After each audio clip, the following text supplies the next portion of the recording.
안녕하세요. 말씀을 품고 말씀을 살아내는 바이블 1189 227번째 날, 오늘은 사사기 10장입니다.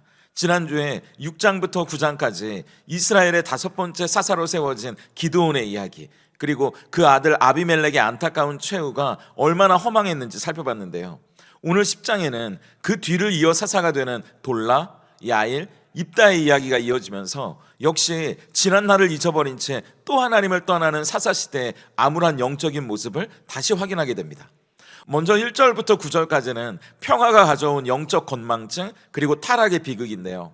아비멜렉의 폭정이 끝난 뒤에 하나님은 이스라엘의 6번째 사사 돌라, 그리고 7번째 사사 야일을 통해 45년이라는 긴 평화의 시대를 주십니다.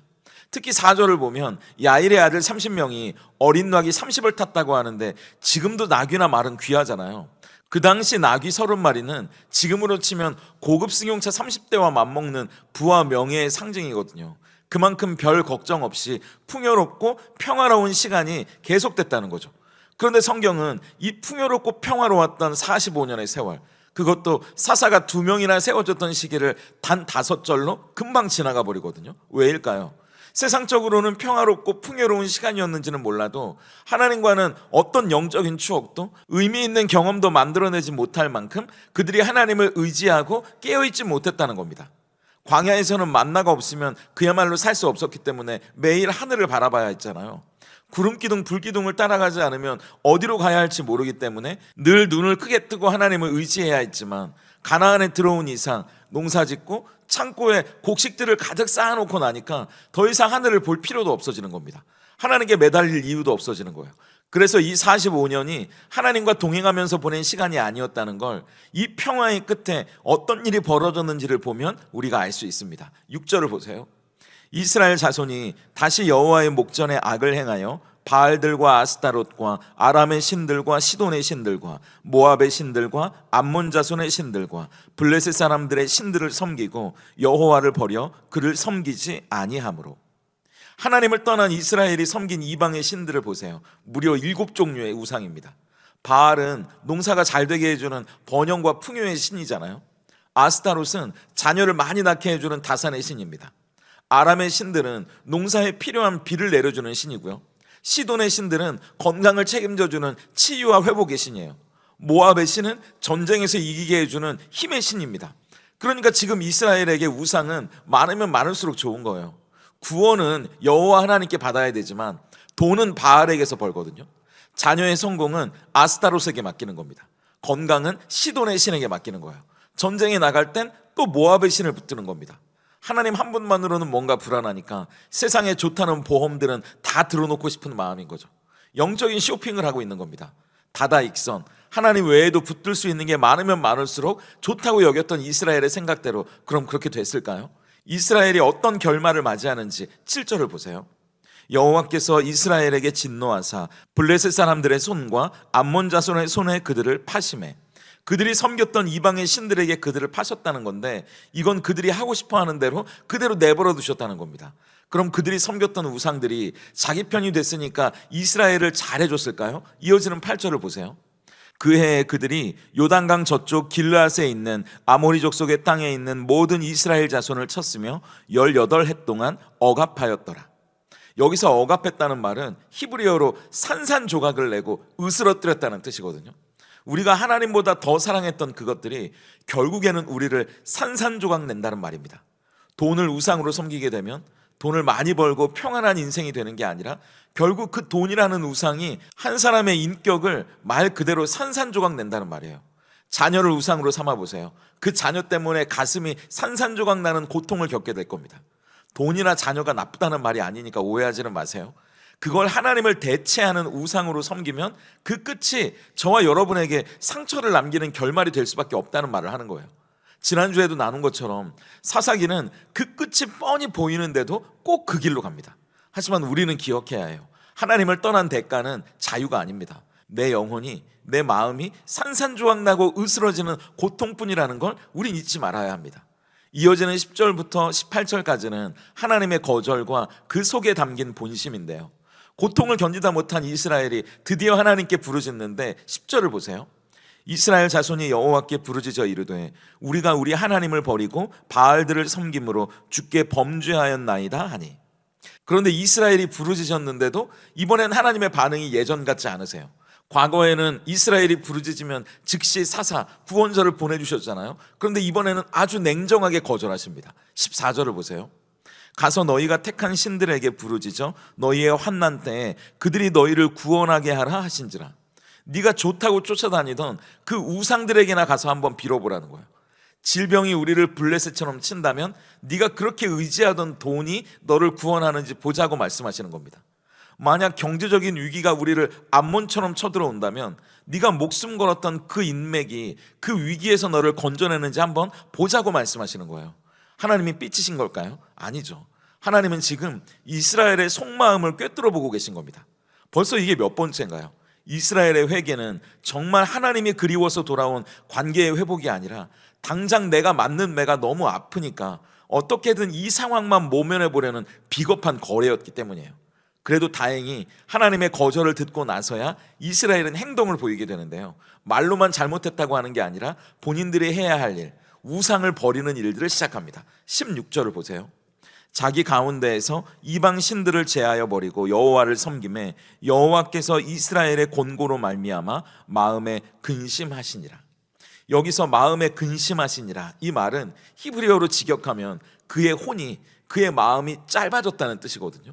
하나님이 이스라엘의 고통을 보면서 숨을 쉴 수 없을 만큼 그 마음이 아프고 다급해졌다는 의미예요. 공의로 따지면 그들을 버리는 게 맞죠. 다시는 돕지 않겠다고 선언까지 하셨잖아요.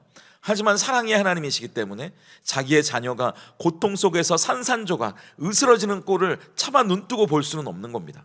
누가복음에서도 집 나간 탕자가 재산을 다 탕진해버리고 돼지 쥐염 열매도 못 먹고 굶어 죽어갈 때 여전히 그 아들을 기다렸던 아버지의 심정이 이렇지 않았을까요? 잘못은 자식이 하는데요, 가슴이 타들어가는 건 부모 마음입니다. 자식을 징계해야 하지만 그 자식의 아픔 때문에 부모의 마음이 먼저 찢어지는 이 딜레마, 이게 하나님의 마음이에요. 이 근심, 이 짧아진 혼이 결국 예수님의 십자가로 이어지는 거죠. 우리를 심판해야 하는 공의, 그렇지만 또 우리를 살려내야 하는 사랑, 그 사이에서 하나님은 아들 예수님을 십자가에 못 박으셨죠. 그리고 우리에게 영원한 생명을 주셨습니다. 자녀가 철이 든다는 건 부모의 마음을 헤아려 가는 거잖아요. 그 아픔을 헤아릴 줄 알아가는 거죠. 그렇다면 오늘 우리가 받고 있는 이 사랑이 하나님의 어떤 마음, 어떤 사랑으로부터 시작된 것인지 우리가 알아가야 하지 않을까요? 그렇게 이제 시작되는 이 한 주간의 삶도 하나님 앞에서 철이 들어가는, 그분의 마음을 헤아려가는 우리의 모습이 될 수 있기를 소망해 봅니다. 그렇다면 오늘 이 사사기 10장이 던지는 질문 앞에서 우리는 어떻게 삶으로 대답할 수 있을까요? 그 질문은 나는 하나님의 마음을 헤아리는 철든 자녀입니까? 예요. 혹시 우리도 이스라엘처럼 어려운 일을 당해야만 급한 불을 끄기 위해서 하나님을 찾고 있지는 않은가 싶은 겁니다. 하나님, 이 문제만 해결해 주시면, 이번 한 번만 살려주시면 제가 정말 잘해볼게요. 우리가 잘하는 기도잖아요. 근데 오늘 우리가 봤던 것처럼 하나님은 우리의 문제가 해결되는 것도 중요하지만 그것보다 우리가 하나님 품으로 돌아오는 것을 더 원하고 계신다는 걸, 그 마음을 헤아리기를 원하고 계신다는 걸 알아야 합니다. 하나님의 마음을 헤아린다는 게 뭘까요? 첫째, 우상을 버리고 하나님을 유일한 한 분으로 여기는 거죠. 남자와 여자가 연애를 한다고 해도 생각해 보세요. 서로에게 1대1 유일한 존재이고 싶어 하는데 만약 한 명이라도 양다리를 걸친다면 그건 안 되는 일이잖아요. 그런데 이스라엘을 보십시오. 바알과 아스타롯과 아람, 시돈, 모압, 암몬, 블레셋의 신들까지 양다리도 아니고 이게 도대체 뭡니까? 그 우상들 가운데 하나님도 그 중에 하나라면 그 관계를 어떻게 이어나갈 수 있겠어요? 내 사랑의 대상, 내가 믿고 의지할 단 한 분, 내가 섬겨야 할 단 한 분이 누구인지 결정하는 겁니다. 둘째, 하나님이 얼마나 우리를 사랑하시는지 그 마음을 빨리 깨닫는 거예요. 누가복음에서 아버지의 재산을 미리 당겨 집을 나간 탕자가 그 재산을 다 탕진해버리고는 차마 아버지 집으로 가질 못하잖아요. 분명 아버지는 나를 내칠 거야, 화를 낼 거야, 그렇게 추측했기 때문이죠. 그런데 아버지는 어제나 오늘이나 그 아들이 돌아오기만을 손꼽아 기다리잖아요. 그리고 그 아들이 돌아왔을 때 돈은 어디에 뒀냐고, 그 돈을 다 어디다 썼냐고 묻지 않으십니다. 그저 끌어안아 주시죠.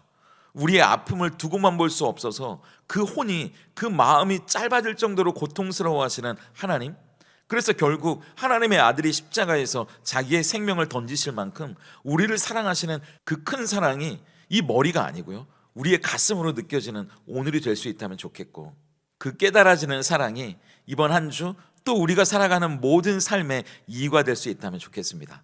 함께 기도하겠습니다. 우리의 작은 신음에도 귀 기울이시고 우리의 아픔보다 더 크게 아파하시는 하나님 감사합니다. 돌라와 야일의 시대처럼 평안할 때는 하나님을 잊고 내 손에 쥔 나귀 30마리가 영원할 줄 알고 착각하며 살았던 우리의 어리석음을 고백합니다. 세상에 화려해 보이는 신들을 기웃거리며 하나님도 그저 보험 정도로만 여기며 살았던 우리의 잘못도, 고난이 닥쳐올 때만 살려달라고 부르짖으면서도 정작 하나님과의 관계는 거추장스러워했던 우리의 잘못도 부끄럽기만 한 오늘입니다. 가서 너희가 택한 신들에게 구원을 받아보라는 거절에 담긴 하나님의 마음을 헤아릴 수 있는 은혜를 소망합니다. 그 거절이 우리를 정신 차리게 하시는 한마디이게 하셔서 그 뒤에 담긴 차마 우리를 버리지 못해 영혼까지 찢어지시는 아버지의 애타는 사랑을 깨닫게 하시옵소서. 그러므로 우리가 섬겼던 세상의 우상들 때문에 산산조각 나는 아픔을 당할 때 더 아파하시는 그 사랑을 붙들고 다시 일어서게 하셔서 이제는 진짜 하나님과의 관계를 시작하는 이 한 주, 우리 삶의 고통과 문제가 해결되는 것보다 주님을 다시 만나는 것이 더 큰 축복임을 깨닫는 한 주이게 하시옵소서. 예수님의 이름으로 기도드립니다.